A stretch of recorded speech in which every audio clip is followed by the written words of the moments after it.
Hello. ಮಾಧ್ಯಮ ಸ್ನೇಹಿತರೆ, ಖಾದರ್ ಅವರು ಮತ್ತು ಸುರೇಶ್ ಅವರು ಕೂಡ ಇದ್ದಾರೆ.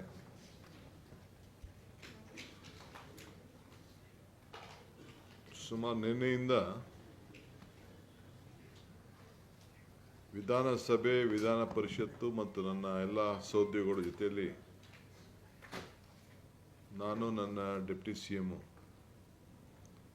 ಇಬ್ಬರು ಕೂಡ ರಾಜ್ಯದ ಅನೇಕ ಸಮಸ್ಯೆಗಳನ್ನು, ಸರ್ಕಾರದ ಉದ್ದೇಶ, ರಾಜ್ಯದಲ್ಲಿ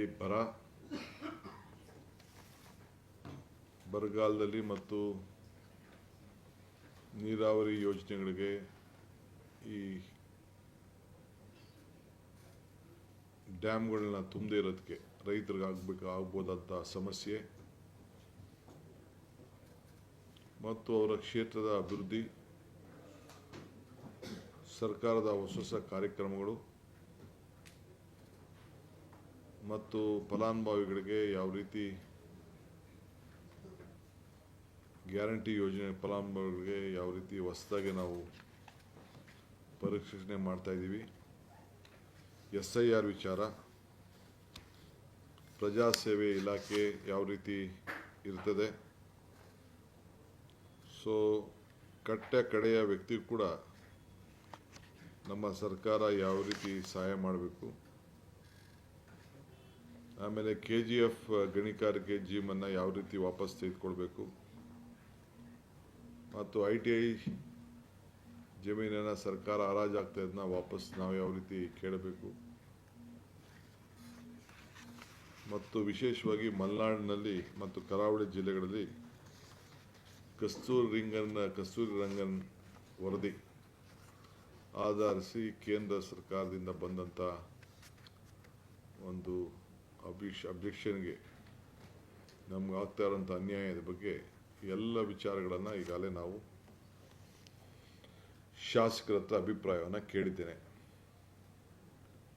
ನಾನು ಕೂಡ ಬರಗಾಲದಲ್ಲಿ ನಿಮ್ಮ ಪಾತ್ರ ಏನು, ಯಾವ ರೀತಿ ನೀವು ಕೆಲಸವನ್ನು ಮಾಡಬೇಕು ಅಂಥೇಳಿ ಅವ್ರಿಗೆ ತಿಳಿಸಿದ್ದೇವೆ.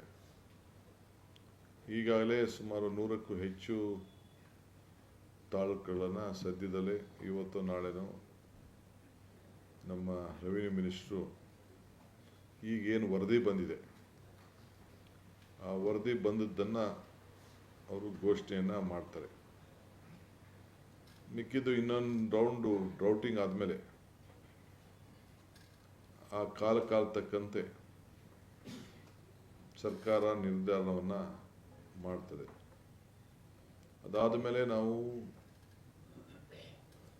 ಕೇಂದ್ರಕ್ಕೆ ಹೋಗಿ ಒಂದು ಡೆಲಿಗೇಷನ್ ಹೋಗಿ ಈ ವಿಚಾರದಲ್ಲಿ ನಮಗೇನು ಸಹಾಯ ಮಾಡಬೇಕು, ಅವರೇನು ಸಮಿತಿಯನ್ನು ಒಂದು ಕಮಿಟಿಯನ್ನು ಕಳಿಸ್ಬೇಕು, ಆ ವಿಚಾರದಲ್ಲೂ ಕೂಡ ನಾನು ಮನವಿಯನ್ನು ಮಾಡಲಿದ್ದೇನೆ.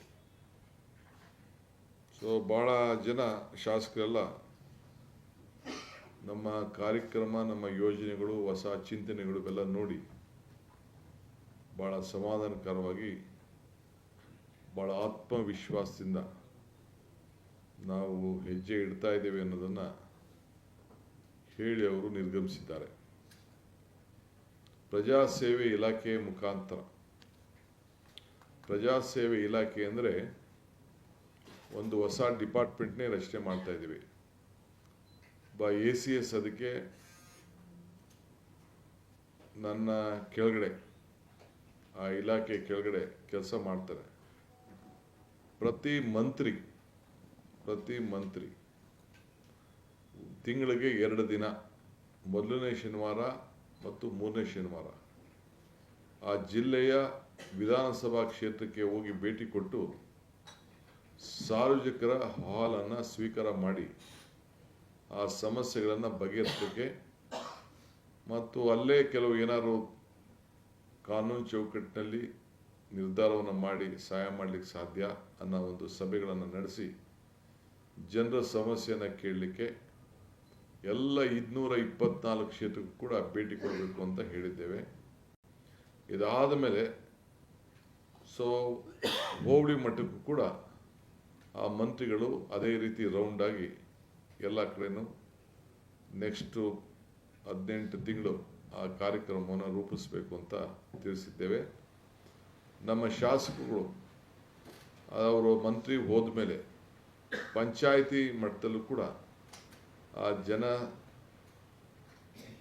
ಸಂಪರ್ಕಕ್ಕೋಸ್ಕರ ಈ ಪ್ರಜಾ ಸೇವೆ ಇಲಾಖೆಗೆ ಹೋಗಿ ಅಲ್ಲೋಗಿ ಏನು ಜನರ ಸಮಸ್ಯೆಯನ್ನು ಆಲಿಸಬೇಕು, ಜನರ ಹತ್ರ ಹೋಗಬೇಕು, ಜನರ ಭಾವನೆಯನ್ನು ಅರ್ಥಕೊಳ್ಬೇಕು, ಅವರ ಸಮಸ್ಯೆ ಏನಿದೆ ಅಂತೇಳಿ ಅರ್ಥಕೊಂಡು ಸರ್ಕಾರಕ್ಕೂ ಮುಟ್ಟಿಸಿ ಅವ್ರಿಗೊಂದು ಪರಿಹಾರವನ್ನು ಒದಗಿಸಿಕೊಡಬೇಕು ಅಂಥೇಳಿ ಒಂದು ಹೊಸ ಇಲಾಖೆಯ ಭಾವನೆಯನ್ನು, ಚಿಂತನೆಯನ್ನು ಅವ್ರಿಗೆ ಮಾರ್ಗದರ್ಶನವನ್ನು ಕೊಟ್ಟಿದ್ದೇವೆ.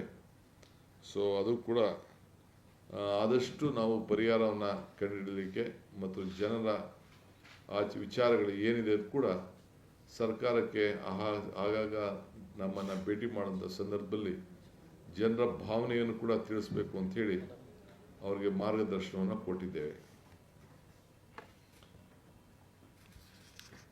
ಸಚಿವರು ಕೂಡ ತಾಲೂಕು ಮಟ್ಟಕ್ಕೆ ಆದಮೇಲೆ ಹೋಬಳಿ ಮಟ್ಟಕ್ಕೂ ಹೋಗಬೇಕು ಕಂಪಲ್ಸರಿಯಾಗಿ ಅಂಥೇಳಿ ಅವ್ರಿಗೆ ಮಾರ್ಗದರ್ಶನವನ್ನು ಕೊಟ್ಟಿದ್ದೇವೆ.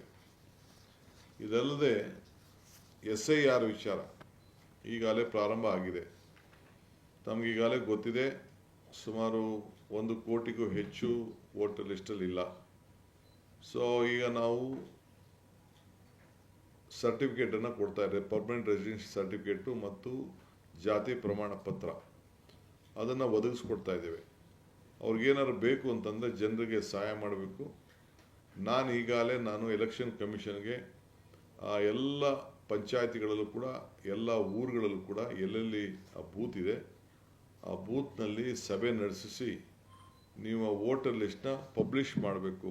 ಪಬ್ಲಿಷ್ ಅಂದರೆ ಅಫಿಷಿಯಲ್ ಆಗಿ ನೀವು ಓದಬೇಕು, ಸಭೆಗಳನ್ನು ಮಾಡಬೇಕು ಅಂತೇಳಿ ಕೂಡ ನಾನು ಮನವಿ ಮಾಡಿದ್ದೇನೆ. ಆ ವಿಚಾರದಲ್ಲೂ ಕೂಡ ಸರ್ಕಾರ ನಮ್ಮದೇ ಆದಂಥ ಕಾರ್ಯಕ್ರಮವನ್ನು ರೂಪಿಸ್ತದೆ. ಈಗ ನಾನು ಶಾಸಕರು ಕೂಡ ನಿಮ್ಮ ಕ್ಷೇತ್ರದಲ್ಲಿ ಮತದಾನದ ಹಕ್ಕನ್ನು ಉಳಿಸ್ಕೊಳ್ಬೇಕು, ಮತ ಇದ್ದರೆ ನಿಮ್ಮ ಬದುಕಿಗೆ ಒಂದು ದೊಡ್ಡ ಶಕ್ತಿ ಬರ್ತದೆ ಅನ್ನೋದನ್ನು ಅವ್ರಿಗೆ ವಿಚಾರವನ್ನು ಪ್ರತಿಯೊಬ್ಬರು ಕೂಡ ತಿಳಿಸ್ಬೇಕು. ಯಾರಿಗೂ ಕೂಡ ಅನ್ಯಾಯ ಆಗಬಾರ್ದು. ಮತದಾನದ ಹಕ್ಕನ್ನು ಕಾಪಾಡಲಿಕ್ಕೆ ಎಲ್ಲರೂ ಕೂಡ ಒಂದು ಅವಕಾಶವನ್ನು ಕೊಡಬೇಕು. ಈಗ ಕೆಲವರಿಗೆ ಸುಮಾರು ಒಂದು 45 ಲಕ್ಷಕ್ಕೂ ಹೆಚ್ಚು ಜನರಿಗೆ ನೋಟಿಸ್ಗಳು ಹೋಗ್ತಾ ಇದೆ. ಅದಕ್ಕೆ ಏನೇನು ಬೇಕು, ಪರಿಹಾರ ಬೇಕು, ದಾಖಲೆ ಬೇಕು, ಅದಕ್ಕೆಲ್ಲ ಶಾಸಕರು BLAಗಳ ಮುಖಾಂತರ ಅವ್ರಿಗೆಲ್ಲ ಒದಗಿಸ್ಕೊಡ್ಬೇಕು ಅಂಥೇಳಿ ಅವರೆಲ್ಲರೂ ಕೂಡ ಮಾರ್ಗದರ್ಶನ ಕೊಟ್ಟಿದ್ದೇವೆ. ಇದಲ್ಲದೆ ಯಾವ್ದಾದ್ರು ಬಿಟ್ಟೋಗಿತ್ತು ಅಂದರೆ ಫಾರಮ್ 6, 8 ಏನೇನಿದೆ ಆ ಕಾನೂನು ಚೌಕಟ್ಟಿನಲ್ಲಿ ಆ ಪ್ರಕಾರ ನೀವೆಲ್ಲರೂ ಕೂಡ ಆ ಓಟಿನ ಮತದಾನದ ಹಕ್ಕನ್ನು ಕೊಡಿಸ್ಲಿಕ್ಕೆ ನೀವು ಮುಂದಾಳತ್ವವನ್ನು ವಹಿಸ್ಕೊಳ್ಬೇಕು. ಯಾವುದು ಪಾರ್ಟಿ ಪಕ್ಷ ಅನ್ನೋದಕ್ಕೆ ನೋಡದೆ ನೀವೆಲ್ಲರೂ ಕೂಡ ನೀವು ಸಹಾಯವನ್ನು ಮಾಡಬೇಕು ಅಂಥೇಳಿ ಅವರಿಗೆ ಮಾರ್ಗದರ್ಶನವನ್ನು ನಾವು ಕೊಟ್ಟಿದ್ದೇವೆ. ಇದಾದ ಮೇಲೆ ನಾನು ಅವ್ರಿಗೆ ಭಾರತ್ ಜೋಡೋ ಸಂಘಟನೆ ಬಗ್ಗೆ ನಾನು ತಿಳಿಸಿದ್ದೇನೆ. ಇವತ್ತು ಭಾರತ್ ಜೋಡೋ ಸಂಘ ಇದು ಯುವಕರಿಗೆ ಒಂದು ಈಗಿನ ಹೊಸ ಜನ್ರೇಷನ್ನ ನಾವು ಅವ್ರಿಗೆ ಅನೇಕ ಕಾರ್ಯಕ್ರಮಗಳನ್ನು ನಾವು ರೂಪಿಸ್ತಾ ಇದ್ದೇವೆ. ಅವ್ರಿಗೆ ಯುವಕರಿಗೆ ಪ್ರತಿ ಪಂಚಾಯತಿಯಲ್ಲೂ ಕೂಡ 100ರಿಂದ 250 ಜನ ಕ್ರೀಡೆಗೆ, ಯೋಗ ಮತ್ತು ಯೋಗಕ್ಷೇಮ, ಸಾಂಸ್ಕೃತಿಕ ಚಟುವಟಿಕೆಗಳು, ಪರಿಸರ ಮತ್ತು ಗಿಡ, ಬೋಧನೆ, ಸಮುದಾಯ ಸೇವೆ, ವಿಪತ್ತು ನಿರ್ವಹಣೆ, ನಾಯಕತ್ವ ಮತ್ತು ವ್ಯಕ್ತಿತ್ವ ವಿಷಯ ಇಂಥ ಎಲ್ಲ ಕೂಡ ವಿಚಾರವನ್ನು ಗಮನದಲ್ಲಿಟ್ಕೊಂಡು ಸಾಂಸ್ಕೃತಿಕವಾಗಿ ಹೆಚ್ಚಿಗೆ ಗಮನವನ್ನು ಕೊಟ್ಟು ಸಾಯಂಕಾಲ ಅವರ ಯಾವುದೋ ಅಭ್ಯಾಸ ಕೂಡ ಹೋಗದೆ, ಸೊ ಅವರು ಕೆಲವರು ಅನೇಕ ನಮಗೆ ಮಾರ್ಗದರ್ಶನ ಕೊಟ್ಟಿದ್ದಾರೆ. ಈ ಡ್ರಗ್ಸ್ ಮುಕ್ತ ಆಗಬೇಕು, ಕ್ರೀಡೆಗೆ ಮುಂದಕ್ಕೆ ಹೋಗಬೇಕು, ಸಾಂಸ್ಕೃತಿಕ ಚಟುವಟಿಕೆ ಮುಂದಕ್ಕೆ ಹೋಗಬೇಕು. ಇವೆಲ್ಲ ಕೂಡ ಜೊತೆಗೆ ಈ ದೇಶದ ಐಕ್ಯತೆ, ಈ ದೇಶದ ಸಮಗ್ರತೆ, ಸಂವಿಧಾನ ಇವೆಲ್ಲ ಕೂಡ ವಿಚಾರವನ್ನು ಅರ್ಥಕೊಳ್ಳಿಕ್ಕೆ ಒಂದು ಈ ಭಾರತ್ ಜೋಡೋ ಎಲ್ಲ ಜಾತಿ ಧರ್ಮಗಳನ್ನು ಒಂದು ಕಡೆ ಬದಿಗಟ್ಟಿ ಒಗ್ಗಟ್ಟಿನಿಂದ ಅವರೆಲ್ಲ ಯುವಕರುಗಳು ಸಂಘಟನೆ ಆಗಿ ಅವರ ಕಾಲವನ್ನು ಕಳಿಬೇಕು, ಅದಕ್ಕೆಲ್ಲ ಸದಸ್ಯರನ್ನು ಮಾಡಬೇಕು. 16 ವರ್ಷದಿಂದ 35 ವರ್ಷದ ಯುವಕರಿಗೆ ಗ್ರಾಮೀಣ ಪ್ರದೇಶ ಇರ್ಬೋದು, ನಗರದಲ್ಲಿ ಸಂಘಗಳು ಮಾಡಬೇಕು ಅಂತೇಳಿ ಅವ್ರಿಗೆ ಮಾರ್ಗದರ್ಶನವನ್ನು ಕೊಟ್ಟಿದ್ದೇನೆ. ಅವರ ಪ್ರತಿಯೊಂದು ಸಂಘಕ್ಕೂ ಕೂಡ ಸರ್ಕಾರದಿಂದ 10 ಲಕ್ಷ ರೂಪಾಯಿ ಹಣವನ್ನು ಕೂಡ ಕೊಡ್ತೇವೆ. ಕೆಲವರು ನಾಟಕ ಕಲಿಯೋರು ಇರ್ತಾರೆ, ಕೆಲವರು ಆಟ ಆಡೋರು ಇರ್ತಾರೆ, ಕೆಲವು ವಿವಿಧ ರೀತಿಯಲ್ಲಿ ಇರ್ತಾರೆ. ಅದಕ್ಕೆ ಆ ಸಂಘಟನೆಗೆ ಒಬ್ಬ ಸರ್ಕಾರಿ ಆ ಪಂಚಾಯತಿಲೇ ಇರೋಂಥ, ಆ ವಾರ್ಡಲ್ಲೇ ಇರೋಂಥ ಒಬ್ಬ ಸರ್ಕಾರಿ ನೌಕರನ್ನು ಒಬ್ಬ ಮೆಂಟರಾಗಿ ಅವ್ರನ್ನ ನೇಮಕ ಮಾಡ್ತೇವೆ. ಅದನ್ನು ಅವ್ರನ್ನ ಉಪಯೋಗಿಸ್ಕೊಂಡು ನಿಮ್ಮ ಹೊಸ ಒಂದು ಯುವಕರ ಪ್ರತಿಭೆ ಹೊರಗಡೆ ಬರಬೇಕು. ಹಳ್ಳಿಲಿರೋಂಥ ಪ್ರತಿಭೆಗಳು ಹೊರಗಡೆ ತರಬೇಕು. ಹಳ್ಳಿರೋಂಥ ಪ್ರತಿಭೆಗಳನ್ನು ಹೊರಗಡೆ ನಾವು ತರಬೇಕು. ಏಕೆಂದರೆ ಬೇರೆ ಯುವಕರಿಗೆ ಅವಕಾಶ ಇಲ್ಲ. ಕೆಲವು ಸಲಹೆಗಳು ಕೂಡ ಕೊಟ್ಟಿದ್ದಾರೆ, ಅವರಲ್ಲಿ ಕಾಂಪಿಟೇಷನ್ಗಳು ಕೂಡ ಮಾಡಬೇಕು ಅಂತೇಳಿ. ಸೊ ಆ ವಿಚಾರದಲ್ಲಿ ಅವರವ್ರು ಏನು ಪ್ರತಿಭೆಗಳಿದೆ, ಗ್ರಾಮೀಣ ಪ್ರದೇಶದ ಪ್ರತಿಭೆ, ಆ ಭಾಗದಲ್ಲಿ ಏನೇನು ಪ್ರತಿಭೆಗಳಿದೆ ಅವಕ್ಕೆಲ್ಲ ಕೂಡ, ಈಗ ನಾವು ದಕ್ಷಿಣ ಕನ್ನಡದಲ್ಲಿ ಅವ್ರದ್ದೇ ಆದಂಥ ಒಂದು ಕೆಲವು ಪ್ರತಿಭೆಗಳಿದೆ, ಮಲೆನಾಡಲ್ಲಿ ಅವ್ರದ್ದೇ ಆದಂಥ ಪ್ರತಿಭೆ ಇದೆ. ಸೊ ಹಂಗೆ ಬೇರೆ ಬಯಸಿ ಮೇಲೆ ಒಂದೇ ಅವ್ರದ್ದೇ ಆದಂಥ ಒಂದು ಪ್ರತಿಭೆ ಇದೆ. ಇವೆಲ್ಲ ಕೂಡ ಈಚೆ ಹೊರಗಡೆ ತರಬೇಕು ಅನ್ನೋ ದೃಷ್ಟಿಯಿಂದ ಈ ಸಂಘಟನೆಗಳನ್ನ ಮಾಡಿದ್ದೇವೆ ಅನ್ನೋದನ್ನು, ಈ ಸಂಘಗಳನ್ನು ಸ್ಥಾಪನೆ ಮಾಡಲಿಕ್ಕೆ ಹೊರಟಿದ್ದೇವೆ. ನೀವೆಲ್ಲ ಸದಸ್ಯರನ್ನು ಮಾಡಬೇಕು. ಅವರು ಒಂದು ಮೆಂಬರ್ ಆಗಬೇಕಾದವನು ಒಂದು ಫೋಟೋ, ಅವನ ಇತಿಹಾಸ ಮತ್ತು 10 ರೂಪಾಯಿ ಫೀಸನ್ನು ಕೊಟ್ಟು ಆ ಸಂಘಕ್ಕೆ ಮೆಂಬರ್ ಆಗಬೇಕು ಅಂತ ಹೇಳಿದ್ದೇನೆ.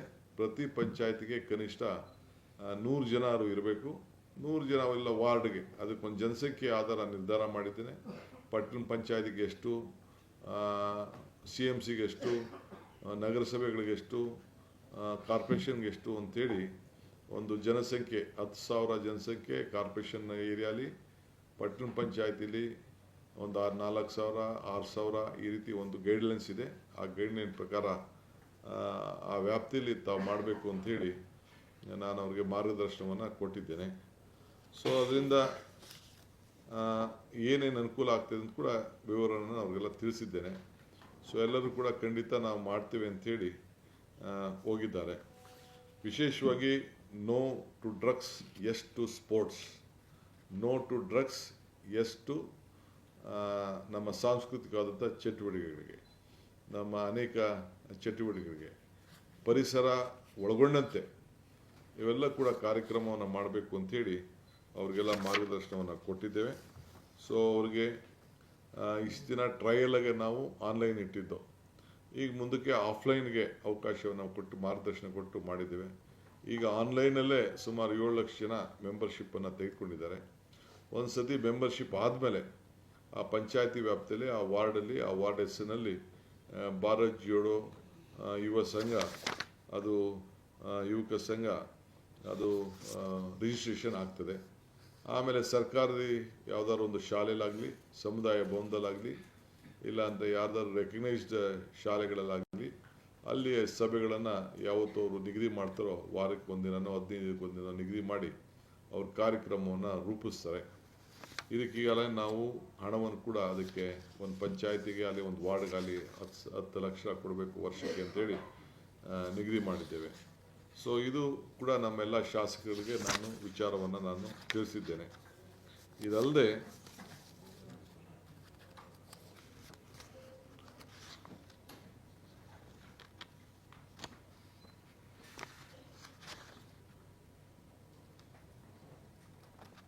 ಕೆಲವರು ಅವರವರ ಕ್ಷೇತ್ರದ ಅನೇಕ ಸಮಸ್ಯೆಗಳನ್ನು ಕೂಡ ನನ್ನ ಹತ್ರ ಚರ್ಚೆ ಮಾಡಿದ್ದಾರೆ. ಅದನ್ನು ಕೂಡ ನಮ್ಮ ಹಣದ ಗಮನದಲ್ಲಿಟ್ಕೊಂಡು ಯಾವ ರೀತಿ ಅದನ್ನು ಉಪಯೋಗಿಸಬೇಕು, ಯಾವುದು ಕೂಡ ಕ್ಷೇತ್ರದ ಅಭಿವೃದ್ಧಿಗೆ ಪ್ರತಿಯೊಬ್ಬ ವ್ಯಕ್ತಿ ಕೂಡ ಯಾವುದೇ ಫಲಾನುಭವಿಗಳು ಕೊಡಬೇಕಾದ್ರೆ ಎಲ್ಲ ದಾಖಲೆ, ಫೋಟೋ, ಅವನಿಗೆ ಹಣ ಕೊಡಬೇಕಾದ್ರೆ, ಅವನಿಗೇನಾದ್ರು ಸಹಾಯ ಮಾಡಬೇಕಾದ್ರೆ, ಆ ಫಲಾನುಭವಿ ಆಯ್ಕೆ ಮಾಡಬೇಕಾದ್ರೆ ಪ್ರತಿಯೊಂದು ಕ್ಷೇತ್ರದಲ್ಲೂ ಕೂಡ ಆ ಫಲಾನುಭವಿಗಳ ಇಂದಿನ ಪರಿಸ್ಥಿತಿ ಏನಿತ್ತು, ಕೊಟ್ಟ ಮೇಲೆ ಏನಾಗಿದೆ, ಅವನ ಫೋಟೋ, ಭಾವಚಿತ್ರ ಎಲ್ಲ ಕೂಡ ನೀವು ಇಟ್ಕೊಳ್ಬೇಕು, ವಿಡಿಯೋ ಮಾಡಬೇಕು. ಸೊ ಯಾರು ಕೂಡ ಮಿಸ್ಯೂಸ್ ಮಾಡ್ಕೊಳ್ಬಾರ್ದು ಅನ್ನೋದು ಕೂಡ ಹೇಳಿದ್ದೇವೆ. ಮತ್ತು ಪ್ರತಿಯೊಂದು ಅಭಿವೃದ್ಧಿ ಕೆಲಸದಲ್ಲೂ ಕೂಡ ಯಾವುದೇ ನಿಮ್ಮ ಅವ್ರ ಕ್ಷೇತ್ರದಲ್ಲಿ ತೆಗೆದುಕೊಂಡ್ರೆ ಯಾವುದು ಕೂಡ ಬೋಗಸ್ ಕಾಮಗಾರಿಗೆ ಅವಕಾಶ ಕೊಡಬಾರ್ದು. ಸೊ ನನ್ನ ಮನೆಯಿಂದ ನಮ್ಮ ಸುರೇಶ್ ಮನೆಯಿಂದ ನನ್ನ ಮನೆಗೆ ಅಂತ 2 ಸತಿ ಬರ್ಸೋ